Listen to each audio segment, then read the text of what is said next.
ಆಚರಿಸಲಿದ್ದೇವೆ. ನಿಮ್ಮೆಲ್ಲ ಸಹಕಾರದಿಂದ ಈ ಒಂದು ರಾಮೋತ್ಸವ 108ನೇ ರಾಮೋತ್ಸವ ಅತ್ಯಂತ ವಿಜೃಂಭಣೆಯಿಂದ ನೆರವೇರಿದೆ. ಈ ಒಂದು ರಾಣೆಬೆನ್ನೂರು ಈ ಎಲ್ಲ ಕಾರ್ಯಕ್ರಮಕ್ಕೆ ಆಶೀರ್ವಾದ ಪೂರ್ವಕವಾಗಿ ಶ್ರೀಯುತ ಪ್ರಕಾಶಾನಂದ ಸ್ವಾಮೀಜಿ ಗುರುಗಳು ಇವರ ಒಂದು ಗರಡಿಯಲ್ಲಿ ಅನೇಕ ಯುವಕರು ತಯಾರಾಗಿದ್ದಾರೆ. ದೇಶಭಕ್ತಿಂತ ಹೆಮ್ಮೆಯ ವಿಷಯವಾಗಿದೆ. ಅವರ ಪ್ರತಿಯೊಂದು ಕಾರ್ಯಕ್ರಮವು ಕೋಟೆಯ ಶ್ರೀರಾಮ ದೇವಸ್ಥಾನದ ಈ ಒಂದು ಸುಂದರ ವಾತಾವರಣದಲ್ಲಿ ಈ ವರ್ಷ ಬಹಳ ವಿಶೇಷವಾದಂಥ ರಾಮನವಮಿಯನ್ನು ನಾವೆಲ್ಲ ಆಚರಿಸ್ತಾ ಇದ್ದೇವೆ. ಇದಕ್ಕೆ ಕಾರಣ ಇಷ್ಟೊತ್ತು ನೀವು ಒಬ್ಬ ಶ್ರೀಕಾಂತನ ಮಾತುಗಳನ್ನ ಕೇಳಿದ್ರಿ. ಆ ಯುವಕನ ಉತ್ಸಾಹವೇ ಈ ಎಲ್ಲ ಕಾರ್ಯಕ್ರಮ ಇಷ್ಟು ಈ ರೂಪದಲ್ಲಿ ಬರೋದಕ್ಕೆ ಕಾರಣ. ಅದಕ್ಕೆ ಮೊದಲು ಅವನಿಗೆ ಅಭಿನಂದನೆಗಳನ್ನು ಹೇಳೋಣ. ಈ ಕಾರ್ಯಕ್ರಮದ ಅಧ್ಯಕ್ಷತೆಯನ್ನು ವಹಿಸಿರ್ತಕ್ಕಂಥ ಶ್ರೀ ವೆಂಕಟೇಶ್ ವಿಜಾಪುರ ಅವರೇ ಹಾಗೂ MD ಲಕ್ಷ್ಮೀನಾರಾಯಣರವರೇ, ಡಾಕ್ಟರ್ ಬಸವರಾಜ್ ಕೆಲ್ಗಾರ್ ಅವರೇ, ವೆಂಕಟೇಶ್ ಮತ್ತು ಹನುಮಂತಪ್ಪ ಕಾಕಿಯವರೇ ಹಾಗೂ ಜೋಶಿ ಅವರೇ, ನೆರೆದಿರ್ತಕ್ಕಂಥ ಎಲ್ಲ ಆತ್ಮೀಯ ಬಂಧುಗಳೇ, ಶ್ರೀರಾಮ ಈ ನಾಡಿನ ಆದರ್ಶ. ಸಾವಿರಾರು ವರ್ಷಗಳಿಂದ ನಾವು ರಾಮನನ್ನೇ ಆದರ್ಶವನ್ನಾಗಿಟ್ಟುಕೊಂಡು ನಡೀತಾ ಇರತಕ್ಕಂಥ ಸಮಾಜ. ಯಾಕೆ ಅವನು ಆದರ್ಶ ಆದ? ಪುರುಷೋತ್ತಮ ಅಂತ ಅವನನ್ನು ಕರಿತೀವಿ. ಪುರುಷರಲ್ಲೇ ಉತ್ತಮನಾದವನು. ಸಾಮಾನ್ಯ ಪುರುಷರಲ್ಲ, ಉತ್ತಮ ಪುರುಷ ಅವನು. ಅವನು ಅವತಾರ ಪುರುಷ, ಜೊತೆಗೆ ದೈವಿ ಗುಣ ಮತ್ತು ಮಾನವೀಯ ಗುಣ ಎರಡರ ಒಂದು ಮಿಶ್ರಣವಾದಂಥ ಅವನ ಜೀವನ. ಕೇವಲ ದೈವಿ ಗುಣ ದೇವತಾ ಪುರುಷ ಇದ್ದಾನೆ ಅಂತ ಅಂದ್ಬಿಟ್ರೆ ನಾವೇನು ಅನ್ಕೋತೀವಿ ಅಂತಂದರೆ, ಅವನಿಗೆ ಮಾತ್ರ ಅದು ಸಾಧ್ಯ ಅಂತ ಅನ್ಕೋತೀವಿ. ಆದರೆ ರಾಮನ ಜೀವನವನ್ನು ನಾವು ನೋಡ್ತಾ ಇದ್ದರೆ ಅಲ್ಲಿ ಎಲ್ಲಿಂದಲೋ ಬಂದು ದೈವಿ ಶಕ್ತಿಯಿಂದ ಏನೋ ಪವಾಡಗಳನ್ನು ಮಾಡಿದ್ದನ್ನು ಕಾಣಲ್ಲ. ಒಬ್ಬ ಪುರುಷನಾದವನು ಹೇಗಿರಬೇಕು ಅನ್ನೋದರ ಬಗ್ಗೆ ಅವನೊಂದು ನಮಗೆ ಆದರ್ಶವಾಗಿ ನಿಲ್ತಾನೆ.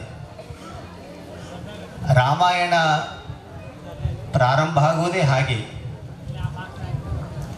ವಾಲ್ಮೀಕಿ ಮಹರ್ಷಿಗಳು ತಮಸಾ ನದಿ ಹತ್ತಿರ ಸ್ನಾನ ಮಾಡಿ ಬರಬೇಕಾದ್ರೆ 2 ಕ್ರೌಂಚ್ ಪಕ್ಷಿಗಳು ಮಿಥುನ ಕಾರ್ಯದಲ್ಲಿ ತೊಡಗಿರ್ತಾರೆ. ಅದನ್ನು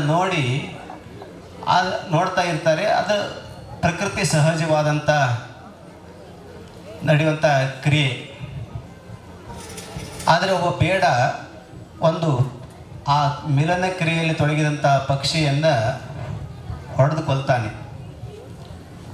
ಅದನ್ನು ನೋಡಿದ ತಕ್ಷಣ ವಾಲ್ಮೀಕಿ ಮಹರ್ಷಿಗಳಿಗೆ ಬಹಳ ಒಂದು ವೇದನೆ ಆಗುತ್ತೆ. ಆವಾಗ ಅವರ ಮುಖದಿಂದ ಒಂದು ಶ್ಲೋಕ ಹೊರಬರುತ್ತೆ.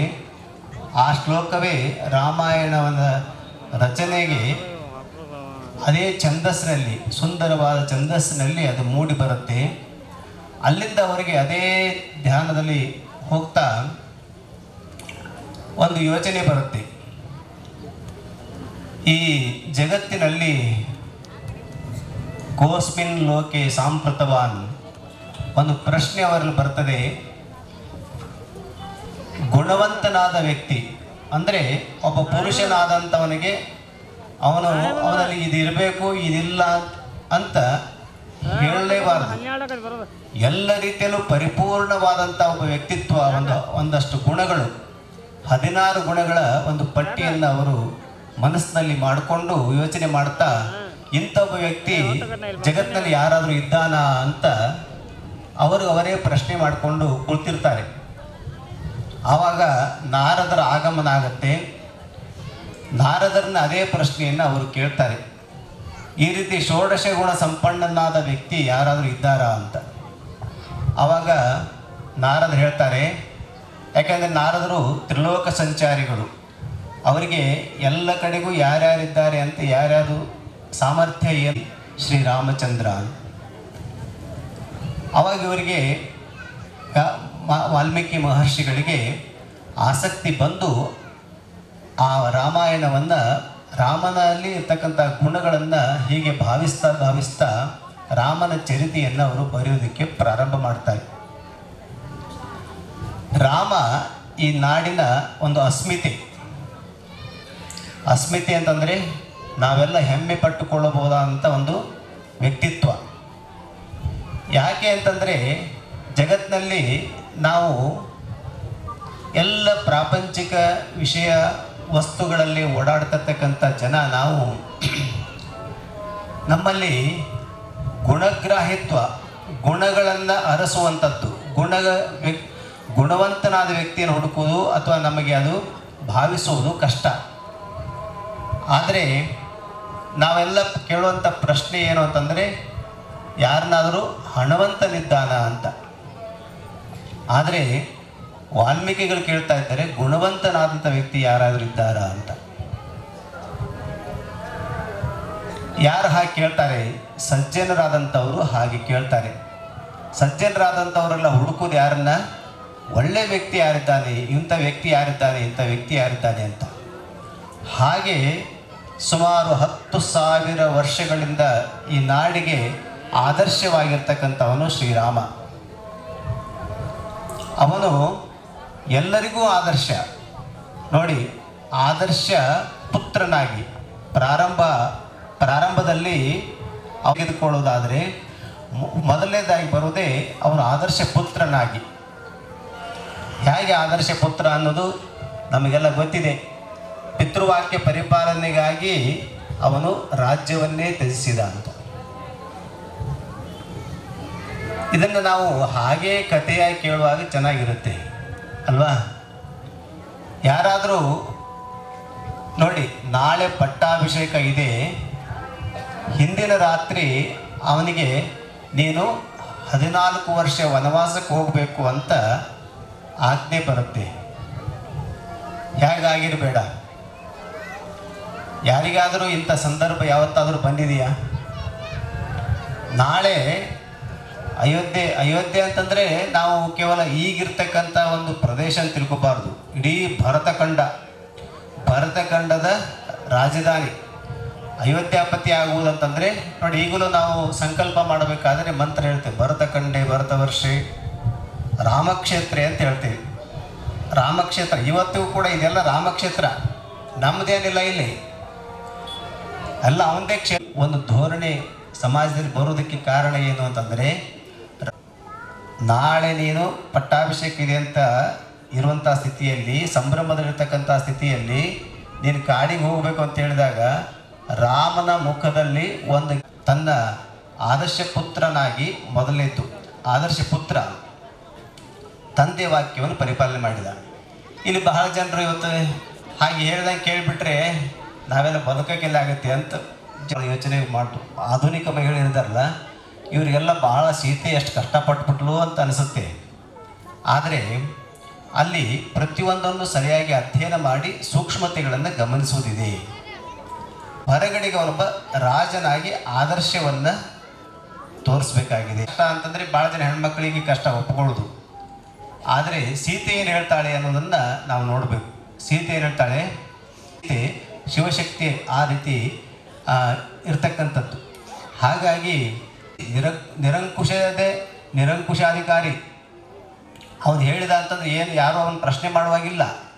ಅವನಲ್ಲಿ 16 ಗುಣಗಳಲ್ಲಿ ಬರ್ತದೆ. ಸತ್ಯವಾನ್ ಆಗಿದ್ದ ಅಂತ. ಬರೀ ರಾಮನಷ್ಟೇ ಗುಣವಂತನಾಗಿರಲಿಲ್ಲ. ಹಾಗೆ ಕೊನೆಗೆ ರಾಮ ಆದರ್ಶ ಶತ್ರು ಕೂಡ. ಆದರ್ಶ ಶತ್ರು ಅಂದರೆ ಹೇಗೆ? ಯಾರಾದರೂ ಈ ಶಬ್ದ ಕೇಳಿದ್ರೆ ಆದರ್ಶ ಶತ್ರು ಅಂತ ಯಾರು ಇರ್ತಾರ? ಅವನು ರಾವಣನ ವಧೆ ಮಾಡಿದ ನಂತರ ತಾನೇ ರಾಜನಾಗೋಕೆ ಹೋಗಲಿಲ್ಲ ಅಲ್ಲಿ ಅಲ್ವಾ? ಯಾರು ಕೊಲ್ತಾರೆ ಅವ್ರನ್ನ ನೆಕ್ಸ್ಟ್ ಅಲ್ಲಿ ರಾಜನಾಗುವುದು. ಆದರೆ ರಾಮ ತಾನು ರಾಜನಾಗೋಕೆ ಹೋಗೋದಿಲ್ಲ. ಅಲ್ಲಿ ಅವನ ತಮ್ಮನಾದಂಥ ವಿಭೀಷಣನ ಪಟ್ಟಾಭಿಷೇಕ ಮಾಡ್ತಾನೆ. ಮಾಡಿದ ಮೇಲೆ ರಾವಣನ ಅಂತ್ಯಕ್ರಿಯೆಲ್ಲವನ್ನು ರಾಮನೇ ನಿಂತ್ಕೊಂಡು ಮಾಡ್ತಾನೆ. ಅಷ್ಟೇ ಅಲ್ಲ, ರಾವಣನ ತನ್ನ ಕೊನೆಯ ಬಾಣವನ್ನ ಹತ ಮಾಡಿದ ಮೇಲೆ ರಾವಣ ಕೆಳಗೆ ಬೀಳ್ತಾನೆ. ಬಿದ್ದಾಗ ರಾಮನಿಗೆ ಎಂಥ ಗುಣ ಇತ್ತು ನೋಡಿ. ಆ ಬಾಣ ಬಿಡೋಕ್ಕಿಂತ ಮೊದಲು ಹೇಳ್ತಾನೆ, ನೀನು ಈಗಲೂ ಕೂಡ ನಿನ್ನ ತಪ್ಪನ್ನು ನೀವು ಒಪ್ಪಿಕೊಂಡ್ರೆ ನಿನ್ನನ್ನು ನಾನು ಕೊಲ್ಲುವುದಿಲ್ಲ ಅಂತ ಹೇಳ್ತಾನೆ. ಆದರೆ ರಾವಣ ಒಪ್ಪಿಕೊಳ್ಳಲ್ಲ, ಬೀಳ್ತಾನೆ.